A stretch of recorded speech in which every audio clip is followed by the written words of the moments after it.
Welcome everyone for another episode of the Hector and Mike Experience, Common Sense in an Uncommon World. So the California Republican Party convention just ended this past weekend. Not only did it just end, but we also had 2 days prior to that, we had the second presidential debate at the Reagan Library, of which both Mike and I were a part of. And we did a kind of our analysis, a post-debate analysis that we've already put up online.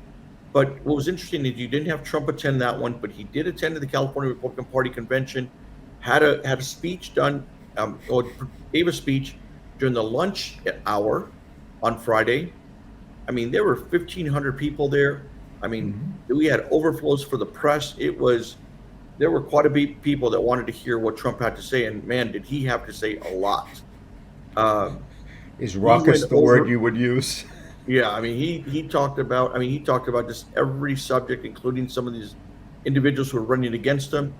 You know, he touched on crime. What he said was that maybe when someone's stealing, what we should do is, as they're leaving, shoot them. He goes, you do that enough times, or just make that known out there. He goes, and that'll reduce your crime. Mm-hmm. He talked about leading in the polls right now, leading Biden in the polls, and he goes, and you know what their message is when you're leading in the polls, and I quote, he said, "You indict the motherfucker."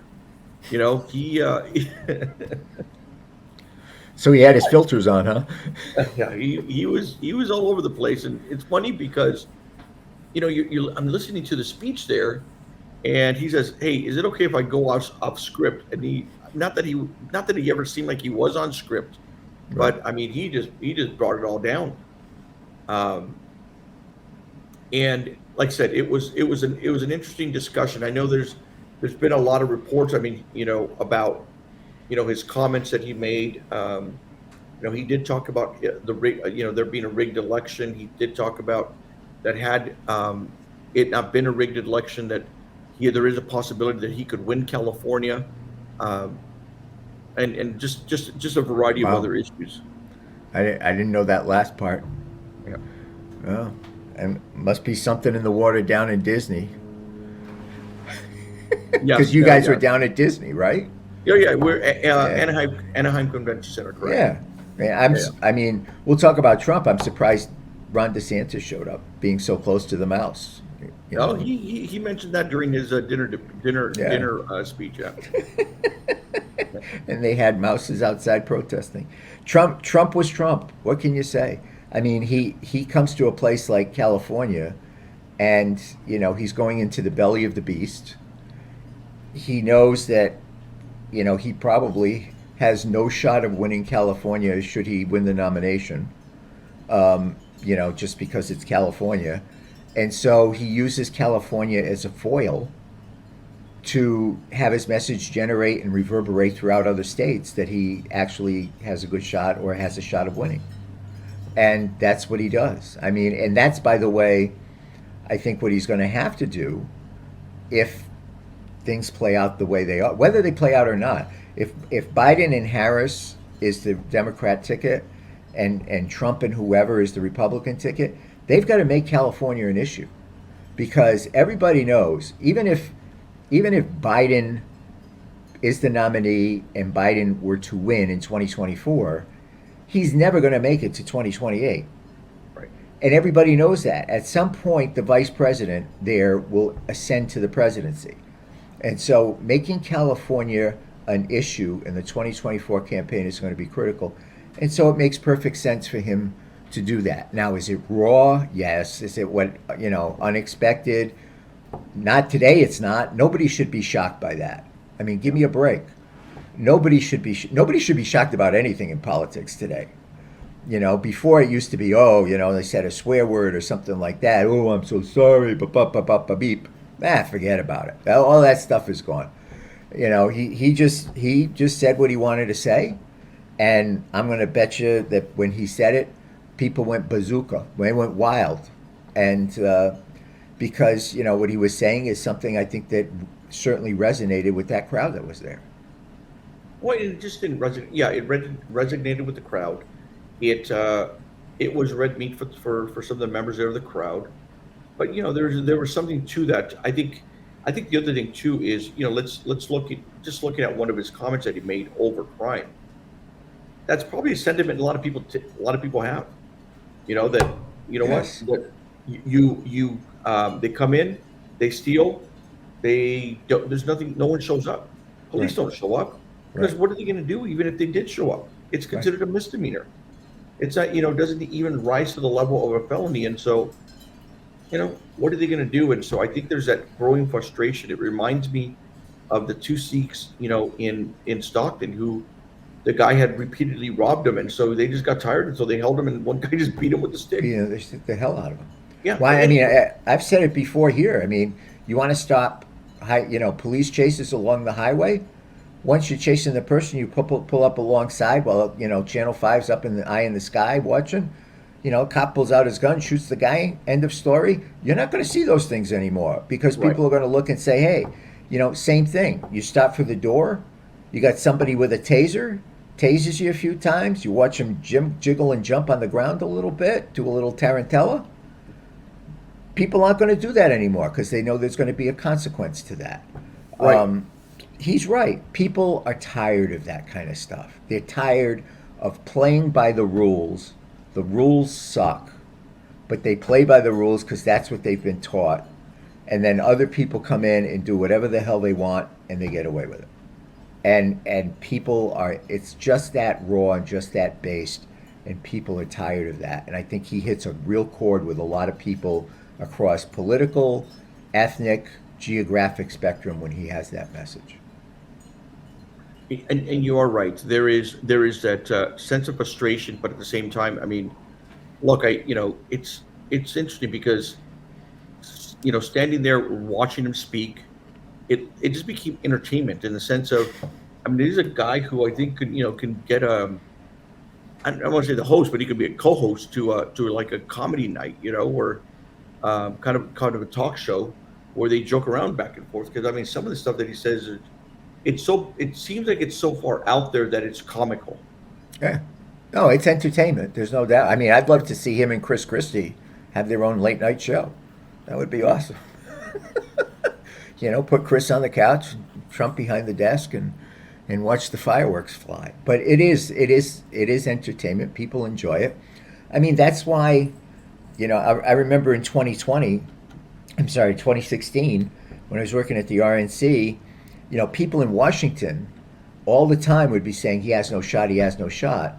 And then, we would go out to rallies and do stuff, in Florida, and people would come out in Florida where it's 90 degrees, 90% humidity, your clothes are stuck to your body, there's flies and mosquitoes, the size of ponies. And, people would stand in line for 4 or 5 hours to get to see him, and just him. It wasn't, no other acts, no other nothing. It was just him, and they'd walk away ready to go knock on doors, make telephone calls, wave signs at the street corner, whatever it took. He has that kind of quality to him, and I think, it's when you see him at these kinds of things, he's up by 50, so he's feeling a little bit good. Well, maybe after last Wednesday, he's up by 55 now. But he's up there, and so he kind of has that taken off of his shoulders. He's Yeah. free to be Trump. Well, that's the thing. It's I don't. I mean, you listen to his speech, and since we're more on the inside, and a lot of it, when you hear it, when you see it in the news and so forth, they just take little clips here and there. But when you look at it as a whole, I see a tough time of him just getting beat. Seriously, I see a tough No, time. I see a very difficult road of where he gets beat, unless one of these indictments really kicks in, unless there's something there that comes out, and it's got to come out, and it's going to have to come out quick because, I mean, you got people going to start voting in late January, right? Right around because No, the March election. Well, you got a couple, 3 states, yeah. Iowa, New Hampshire, South Carolina, Nevada are all voting January, February, beginning middle of January. Oh, sure. And You're then going to you've have got, voting then in December. Right. And then you'll go into Super Tuesday, the beginning of March. Right. I don't think many of these cases will be very far down the road. And he does. I mean, he's hitting a nerve that is kind of what it was before, which is there's the people that follow the rules that get screwed, and the people that don't follow the rules that run wild, and there's no consequence. And so when he hits into that vein, and I've said this before, where he's talking about what all of this means to you and me, he explodes. I mean, his popularity explodes. When it's all about him as a victim, that's when it turns a little bit south. Because people want to know, what does all of this mean to me?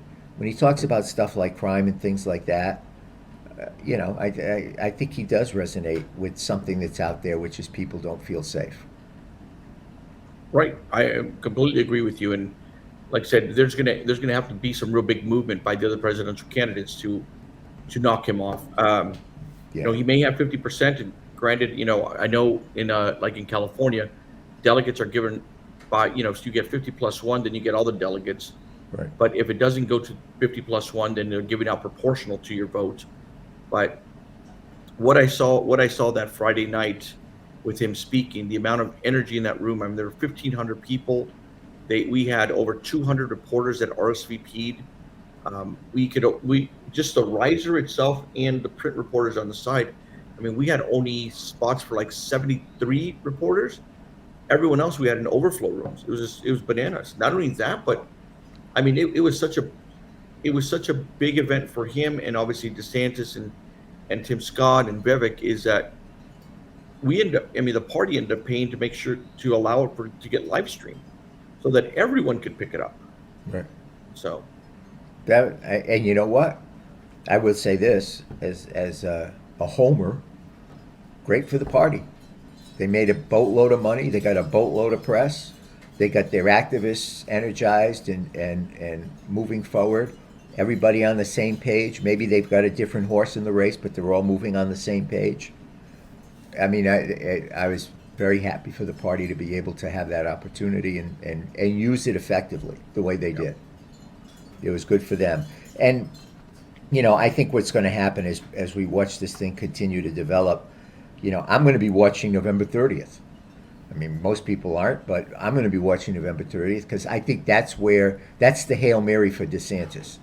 He has to go up mano a mano against Gavin. We all know how slick and smooth Gavin is. DeSantis isn't going to break through on the Republican primary debate stage.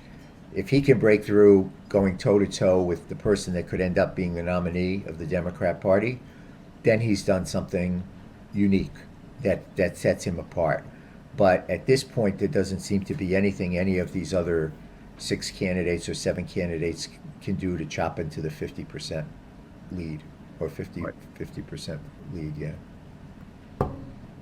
Well, we'll see what happens. I mean, I know we'll keep everyone informed on this, but that's just kind of a quick assessment over from the California Republican Party and the speech that Donald Trump ended up giving to its membership and its delegates.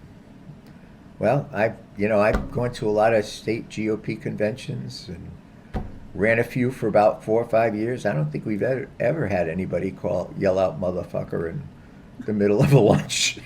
There were a lot of it in the individual meetings we had. There were a lot of that yelling around, but never at the lunch.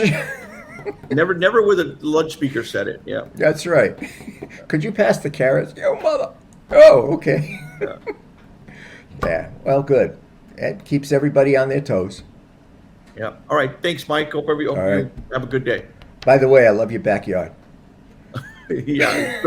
Throw me over from Hawaii for a conference, but yeah, I know first world problems right here. Thanks. Yeah. All right. Take care.